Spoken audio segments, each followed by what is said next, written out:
5e excès d'amour. Puis, la voix intérieure continuait.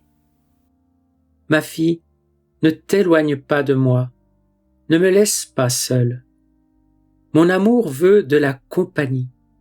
C'est un autre excès de mon amour qui ne veut pas être seul. Mais sais-tu de qui il veut cette compagnie? De la créature. Tu vois, dans le sein de ma maman, avec moi, se trouvent toutes les créatures conçues avec moi. Je suis avec elles tout amour. Je veux leur dire combien je les aime. Je veux leur parler pour leur raconter mes joies et mes souffrances, pour leur dire que je suis venu parmi elles pour les rendre heureuses, pour les consoler, et que je serai au milieu d'elles comme leur petit frère, donnant à chacune tous mes biens et mon royaume au prix de ma mort.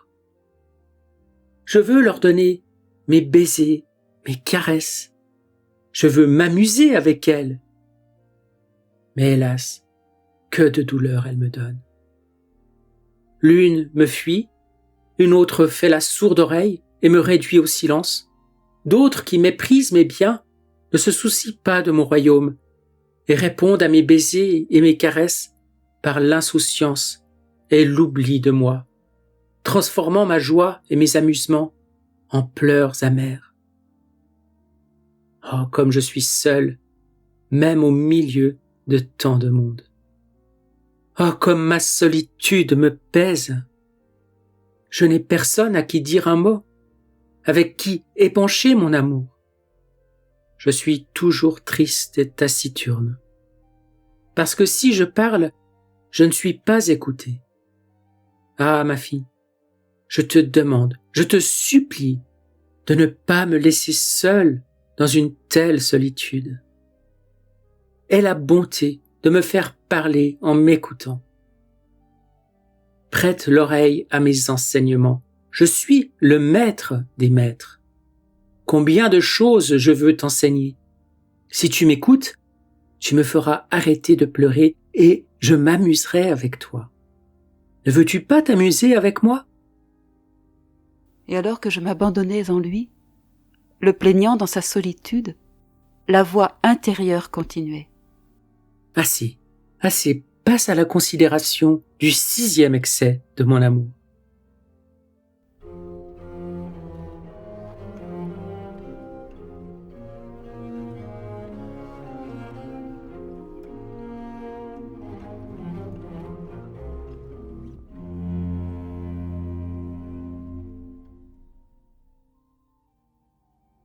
Du livre du ciel, tome 36, 25 décembre 1938. Mon pauvre esprit poursuit son chemin dans le divin vouloir. Oh, combien le divin vouloir est heureux de voir sa petite nouveau-née aller chercher ses actes afin de les connaître, de les embrasser, de les adorer, de les faire siens, et de lui dire « Combien vous m'avez aimé !» Je m'arrêtai ensuite à la descente du Verbe sur la terre. J'étais prise de pitié en le voyant seul. Mon doux Jésus, avec une inexprimable tendresse, me surprit et me dit « Ma très chère fille, tu te trompes. La solitude vient de l'ingratitude humaine. Mais pour ce qui est du divin, nos œuvres m'accompagnaient et ne me laissaient jamais seul. Tu dois également savoir que le Père et le Saint-Esprit sont descendus avec moi. Alors que je demeurais avec eux dans le ciel, ils sont descendus avec moi sur la terre.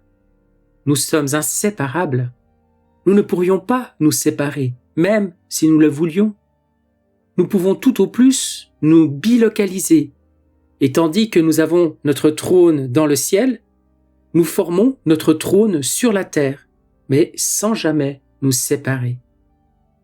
Le Verbe peut bien prendre la partie opérative, mais le Père et le Saint-Esprit participent toujours.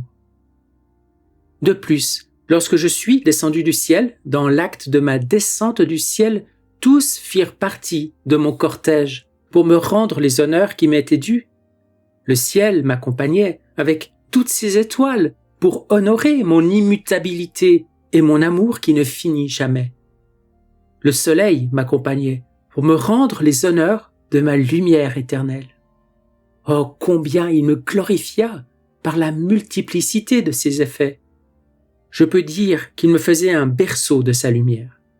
Et avec sa chaleur, il me disait dans un langage muet, « Vous êtes la lumière, et je vous honore, je vous adore, et je vous aime de la lumière même dont vous m'avez créé. » Tous m'entouraient, le vent, la mer, le petit oiseau, tous et toutes choses me donnaient l'amour et la gloire avec lesquels je les avais créés.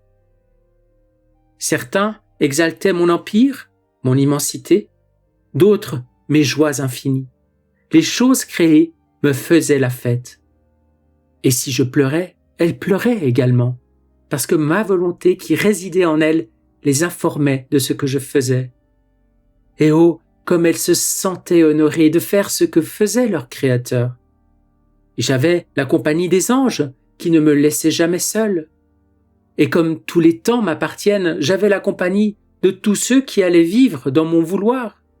Ma volonté les portait dans ses bras. Je les sentais palpiter dans mon cœur, dans mon sang et dans mes pas. Et me sentant investi par eux tous, aimé par ma volonté, je me sentais payé de retour pour ma descente du ciel sur la terre. Tel était mon premier dessein, remettre de l'ordre dans le royaume de ma volonté au milieu de mes enfants. Je n'aurais jamais créé le monde si je ne devais pas avoir les enfants qui me ressemblent et qui vivent de ma volonté. Ma volonté se serait trouvée dans la condition d'une pauvre mère stérile qui n'a pas le pouvoir de générer et qui ne peut se former une famille. Ma volonté a le pouvoir de générer et de se former sa longue génération, de former sa famille divine. Du livre du ciel, tome 27, 24 octobre 1929. Je me sentais tout abandonné dans le divin fiat, suivant et offrant tous ces actes de création et de rédemption. Parvenu à la conception du Verbe, je me disais « Comme je voudrais dans la divine volonté faire mienne la conception du Verbe, afin d'être capable d'offrir à l'être suprême l'amour, la gloire et la satisfaction, comme si le Verbe était de nouveau conçu. » Je pensais cela lorsque mon doux Jésus, se manifestant en moi, me dit « Ma fille, dans ma divine volonté, l'âme a tout en son pouvoir. Il n'est rien de ce que notre divinité est fait, dans la création comme dans la rédemption, dont notre divin fiat ne possède la source. Il ne perd aucun de nos actes, mais il en est le dépositaire. Celle qui possède notre divin vouloir possède la source de ma conception, de ma naissance, de mes larmes, de mes pas, de mes œuvres et de toutes choses. Nos actes ne s'épuisent jamais. Lorsqu'elle se souvient de ma conception et veut l'offrir, ma conception est renouvelée comme si j'étais de nouveau conçu. Je renais à une nouvelle naissance. Mes larmes, mes souffrances, mes pas et mes œuvres renaissent pour une vie nouvelle et répètent le grand bien que j'ai accompli dans la rédemption. Ainsi, l'âme qui vit dans notre divine volonté est la répétitrice de nos actes. Parce que rien dans la création de ce qui fut créé a été dispersé. Ainsi, tout de la rédemption renaît continuellement. Mais qui nous y incite? Qui nous donne l'occasion d'utiliser nos sources, de renouveler nos œuvres? Celle qui vit dans notre volonté. En vertu de ma volonté, la créature participe à notre puissance créatrice. Ainsi, elle peut faire renaître toute chose à une vie nouvelle.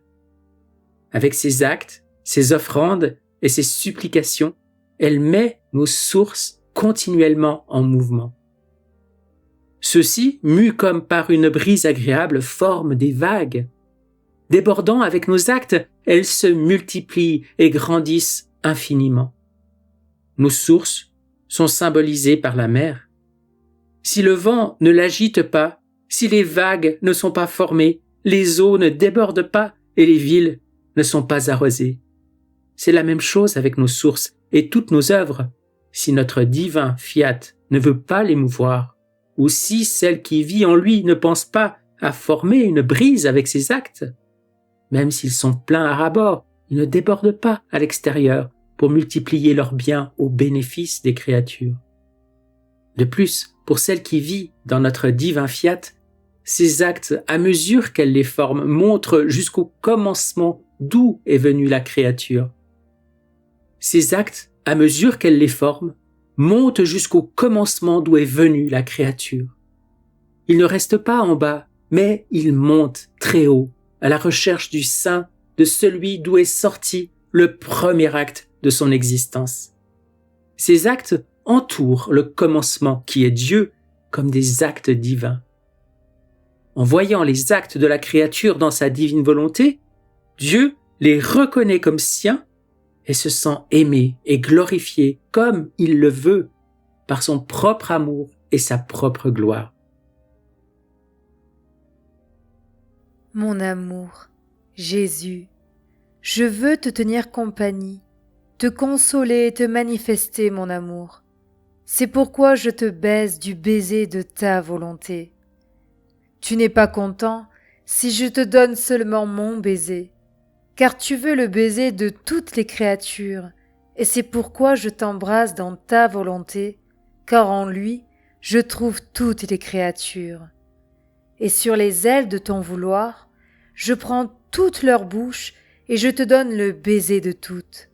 Je te baise du baiser de ton amour, de sorte que ce n'est pas avec mon amour que je t'embrasse, mais avec ton propre amour, et tu sens le contentement, la douceur, la suavité de ton propre amour sur les lèvres de toutes les créatures, de sorte qu'attiré par ton propre amour, je te contrains de donner le baiser à toutes les créatures.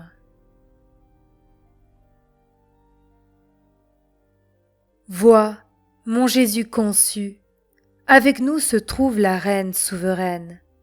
Ma mère, je veux m'enfermer en toi pour demeurer avec mon petit Jésus et lui tenir compagnie dans la solitude qu'il endure. Je ne veux pas rester sans toi. À tes actes maternels, j'unis les miens pour former de tous un seul, et pour demander avec toi la venue du règne du vouloir divin. Tout en considérant la conception du Verbe, je cache dans ton sein maternel mon continuel « je t'aime » et toutes mes souffrances pour rendre un ardent hommage au Fils de Dieu. Je veux contempler toutes ces souffrances pour les sceller avec mes « je t'aime », « je te bénis », « je t'adore » et « je te remercie ». Par ce même amour sans mesure qu'il a fait descendre du ciel dans la petite prison de ton sein, en lui offrant tous ses actes unis aux miens, je lui demande de nous accorder bientôt le royaume de sa divine volonté.